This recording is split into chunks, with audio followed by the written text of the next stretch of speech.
ఈ విశ్లేషణను మీకు అందిస్తున్నవారు Coldwell bankers Sutra property Hyderabad పరిసర ప్రాంతాలలో ప్రాపర్టీ రియల్ ఎస్టేట్ రంగం ఇంకా జీవన ప్రమాణాలను ప్రభావితం చేసే వార్తలతో మా నిపుణుల విశ్లేషణల ద్వారా అప్డేట్ గా ఉండండి. నమస్కారం.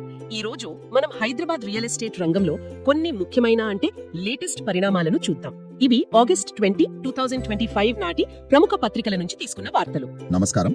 అవును, ఈ పరిణామాలని కొంచెం లోతుగా అర్థం చేసుకునే ప్రయత్నం చేద్దాం. వాటి ప్రభావం ఎలా ఉండొచ్చు అనేది కూడా. సరే, ముందుగా కోకాపేట నియోపాలిస్ లేఅవుట్ దగ్గర అక్కడ ఒక కొత్త ట్రంపెట్ జంక్షన్ రెడీ అయింది కదా. అవును, HMDA డెవలప్ చేసింది.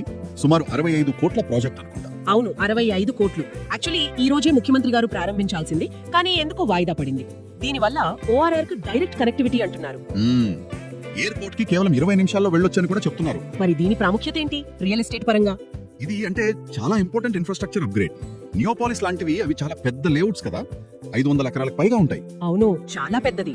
అలాంటి వాటికి ఇలాంటి బెటర్ కనెక్టివిటీ మంచి బూస్ట్ ఇస్తుంది. ప్రయాణ సమయం తగ్గితే సహజంగానే అక్కడ ప్రాపర్టీ విలువలపై పాజిటివ్ ఇంపాక్ట్ ఉంటుంది. ముఖ్యంగా ఐటీ కారిడార్ కు దగ్గర కాబట్టి. అవునా? కరెక్ట్. ఇన్ఫ్రాస్ట్రక్చర్ డెవలప్మెంట్ అనేది మార్కెట్ అట్రాక్షన్ కి ఎంత కీలకమో చెప్పడానికి ఇది మంచి ఉదాహరణ. నిజమే, కనెక్టివిటీ బాగుంటే అన్ని బాగుంటాయి. అయితే ఇంకోవైపు కొన్ని చట్టపరమైన చిక్కులు కూడా కనిపిస్తున్నాయి, ముఖ్యంగా ఈ FTL వివాదాలు. Full tank level issues. అవును, దాని గురించి హైకోర్టు కొన్ని కీలక వ్యాఖ్యలు చేసింది. ప్రభుత్వ శాఖల మధ్య సమన్వయం లేదు, ఏళ్ల తరబడి సమస్యలు పెండింగ్ లో ఉంటున్నాయి, అందుకే జనాలు కోర్టులకు వస్తున్నారో అని కోర్టు అన్నట్టు వార్తలొచ్చాయి. పి నరసింహారెడ్డి అనే వ్యక్తి పిటిషన్ వేశారనుకుంటా. అవును, భూసేకరణ చేస్తేనే ఈ వివాదాలకు తెరపడుతుందని కూడా కోర్టు అభిప్రాయపడింది. దీని ఎఫెక్ట్ ఎలా ఉండొచ్చు అంటారు? ఇది కొంచెం కాంప్లికేటెడ్ ఇష్యూ. చెరువులు నాలాల దగ్గర ఆస్తున్న వాళ్ళకు ఇది కొంచెం అనిశ్చితిని కలిగిస్తుంది. అంటే FTL rules, buffer zone rules strict గా పాటిస్తే లేదా కోర్టు చెప్పినట్టు భూసేకరణ వైపు వెళ్తే ఖచ్చితంగా అక్కడ భూముల విలువలపై, కన్స్ట్రక్షన్ యాక్టివిటీపై ప్రభావం పడుతుంది. దీనికి ఒక స్పష్టమైన ప్రభుత్వ పాలసీ అవసరం అంటారు. చాలా అవసరం. డిపార్ట్మెంట్స్ మధ్య కోఆర్డినేషన్, క్లియర్ గైడ్ లైన్స్ ఉంటేనే మార్కెట్ లో స్థిరత్వం ఉంటుంది. లేకపోతే ఇలాంటి కన్ఫ్యూజన్ కంటిన్యూ అవుతుంది. సరే, ఈ లీగల్ ఇష్యూస్ ఇలా ఉంటే ప్రభుత్వం మాత్రం నిధుల సమీకరణపై ఫోకస్ పెట్టినట్టుంది. KPHP లో పెద్ద ల్యాండ్ పార్సల్ ఈ వేలం వేస్తున్నారు కదా. అవును, 7.5 ఎకరాలకు పైగా భూమి ఈ రోజు మధ్యాహ్నం నుంచి వేలం మొదలవుతుంది. దాదాపు 500 కోట్లు వస్తాయని అంచనా వేస్తున్నారు. ఎకరాకు కనీస ధర 40 కోట్లు పెట్టారు. KPHB ప్రైమ్ ఏరియా కదా, గతంలో అక్కడ రేట్లు బాగా పలికాయి. కమర్షియల్ ల్యాండ్ ఎకరా 65 కోట్లకు పైనే వెళ్ళింది. రెసిడెన్షియల్ ప్లాట్స్ కూడా గజం 3 లక్షల దాకా వెళ్ళాయి. అవును, అయితే ఈసారి 7.5 ఎకరాలు ఒకేసారి బల్క్ గా అమ్ముతున్నారు.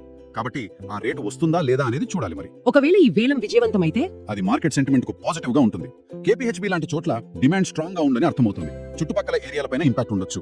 ఈ డబ్బుల్ని ఇంద్రమ్మ ఇళ్లు అలాంటి స్కీమ్స్ కి వాడతామని ప్రభుత్వం చెప్తోంది. అవును, అది వారి ప్రయారిటీస్ ని చూపిస్తుంది. అలాగే పోచారం, గాజుల రామారంలో కూడా కొన్ని ఫ్లాట్స్ వేలం వేస్తున్నారు. సుమారు 618 ఫ్లాట్స్ అనుకుంటా. ఇవన్నీ మార్కెట్ లో కొంత యాక్టివిటీని సూచిస్తున్నాయి. కానీ ఇదే సమయంలో ఇంకోవైపు రెగ్యులేటరీ యాక్షన్ కూడా కనిపిస్తుంది. దేని గురించి మాట్లాడుతున్నారు? IT రైట్స్ గురించా? అవును, మాజీ MP గడ్డం రంజిత్ రెడ్డి ఇంకా DSR గ్రూప్ పై ఆదాయపు పన్ను శాఖ సోదాలు జరిగాయి కదా. అది నిన్న మొన్నటి నుంచి వార్తల్లో బాగా నడుస్తోంది. హైదరాబాద్, బెంగళూరులలో దాదాపు 27 చోట్ల రైట్స్ జరిగాయని సమాచారం. పన్ను ఎగవేత ఆరోపణల మీద అంటున్నారు. ఒక చోట 7 కోట్ల అన్అకౌంటెడ్ క్యాష్ దొరికిందని కూడా అంటున్నారు. ఇక్కడ మేము కేవలం వార్తల్లోని సమాచారాన్ని చర్చిస్తున్నాం. అంతేకాదు, DSR ప్రాజెక్టులలో ఫ్లాట్ల అమ్మకాల విషయంలో కూడా కొన్ని ఆరోపణలు వినిపిస్తున్నాయి. అంటే ఎక్కువ రేటుకు అమ్మి రిజిస్ట్రేషన్ లో తక్కువ చూపిస్తున్నారు. చదరపు అడుగుకు 12,000, 13,000కు అమ్మి రిజిస్ట్రేషన్ లో 7,000 మాత్రమే చూపిస్తున్నారని ప్రాథమికంగా తేలిందని వార్తలు. ఇది కొంచెం సీరియస్ విషయమే. దీన్ని ఓవరాల్ గా చూస్తే రియల్ ఎస్టేట్ రంగంలో ట్రాన్సాక్షన్స్ పై నిఘా పెరుగుతుందని అర్థం చేసుకోవచ్చు. దీనివల్ల బయర్స్, డెవలపర్స్ కాన్ఫిడెన్స్ పై ఏమైనా ఎఫెక్ట్ ఉంటుందా? స్వల్పకాలంలో ఉండొచ్చు, కానీ దీర్ఘకాలంలో చూస్తే ఇది ట్రాన్స్పరెన్సీ అవసరాన్ని హైలైట్ చేస్తుంది. ఇలాంటి చర్యలు మార్కెట్ పద్ధతుల్ని, ప్రైజింగ్ మెకానిజమ్స్ ని కూడా ప్రభావితం చేయొచ్చు. అంటే రెగ్యులేషన్స్ కఠినంగా అమలు చేస్తే లావాదేవీల్లో పారదర్శకత పెరుగుతుందంటారా? పెరిగే అవకాశం ఉంది ఖచ్చితంగా. సో మొత్తంగా చూస్తే హైదరాబాద్ మార్కెట్ చాలా డైనమిక్ గా ఉంది. ఒకవైపు ఇన్ఫ్రాస్ట్రక్చర్ డెవలప్మెంట్, ప్రభుత్వ వేలం పాటలతో గ్రోత్ కనిపిస్తుంది. అవును, మరోవైపు FTL లాంటి లీగల్ ఇష్యూస్, ఈ IT దాడుల లాంటి రెగ్యులేటరీ యాక్షన్స్, ఇవి సవాలుగా ఉన్నాయి. ఈ రెండింటి మధ్య బ్యాలెన్స్ ఎలా కుదురుతుంది అనేది ముఖ్యం కదా. అదే కీలకం. అవకాశాలను వాడుకుంటూనే ఈ చట్టపరమైన స్పష్టత, పారదర్శకత లాంటి విషయాలపై దృష్టి పెట్టాలి. ఈ డైనమిక్ సిచ్యువేషన్ లో మార్కెట్ ఎలా ముందుకు వెళ్తుందో చూడాలి.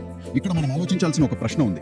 ఈ IT దాడుల లాంటివి జరగడం వల్ల ట్రాన్సాక్షన్స్ లో ట్రాన్స్పరెన్సీ కోసం ఒత్తిడి పెరుగుతోంది కదా. అవును, ఇది భవిష్యత్తులో డెవలపర్లు ప్రాజెక్టులను ఎలా మార్కెట్ చేస్తారు, అలాగే కొనుగోలుదారులు ప్రాపర్టీలను సెలెక్ట్ చేసుకునేటప్పుడు వారి ప్రయారిటీస్ ని ఏమైనా మారుస్తుందా?